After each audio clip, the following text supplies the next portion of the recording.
greenhouse element, is also going to be providing us with some food. Throw on the pan, cook it up, and eat it out here. We built this section because that element had gotten donated to us. You look at those trusses. Somebody had put some solar, passive solar on the house in the 70s. And like in the 80s, it started to leak a little bit. And by the 90s, they were ready to get rid of it. So they put it in their front yard and had us come pick it up. And we got tired of moving it around the property because it was really awkward, those big vents. And so after a couple times of moving it, storing it at different places, we decided just to build something. And came along with this idea.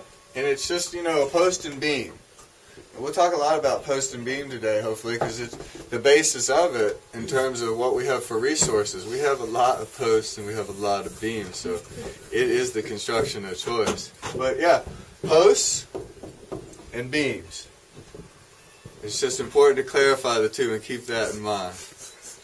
But so it's very simple construction, built the greenhouse element, and then worked on to this kitchen. Because we already had to be down here watering, and it seemed like we needed a little outdoor space to do some, cooking, canning in particular, and just have more, a nice place to be outdoors. So went ahead and built this section. In this section, you really focus on the recycled and the reclaimed, as well as the locally grown wood. This is so relatively easy for us to procure in the forest around us, the small diameter wood. And otherwise, to make the span between the two beams, that distance, you would need like a 2x8 or a 2x, something pretty substantial. And so think about how big of a tree you would have had to cut to get that 2x8 versus this little bitty thing. So a much older tree, much heavier tree, more work. Lots of scrap. Lots of waste. And you have to throw it through the mill 4 times. Like this, you don't need the technology, you need a little draw knife, an axe. You got yourself a house. Yeah? Literally built this with a guy, the college kids up here helping out, And it's like, all right, we're going to strip all these logs, and we're going to put them up one by one, and we're going to get them somewhat level, and put something on top of it.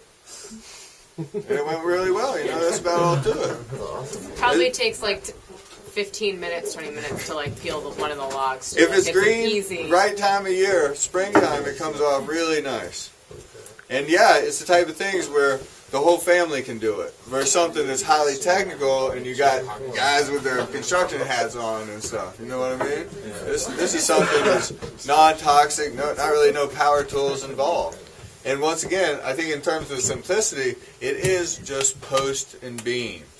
We're not getting into building yurts or anything, super complicated like that. This is post and beam construction. Posts need to be plumbed. That's about it. And then, as far as the beauty and what you're able to use in your forest, you got these pieces of wood that are bracing. Diagonal blade bracing. That's also probably an important thing to remember. Yeah. A little diagonal bracing. Don't forget about diagonal bracing. A little extra support. Yeah, a little extra support. A little Pythagorean theorem. You always want to employ there. So, but think about how strong those are versus if we had to cut those into a 2x4. There's just more meat there. Yeah. And you look at these matching, that's from the same tree. That's not the same piece of wood, but those two ends, if you had to mill that to get straight edge, you wouldn't even get a 4-foot 2x4 out of either one of those. But instead, you got a 12-foot member, structural member. Get a lot more to it right there. Plus, it's pretty. People come in here and say, "Oh, how pretty!" But if it was just 2x4s, so what? You know what I mean? Get a lot of value out of that. Cool. Anything else you guys see? All the roofing is reused and reclaimed. It's got little holes in it. It don't hardly leak. If it starts to leak, we put a little bit of tar on it. You don't have to buy new roofing.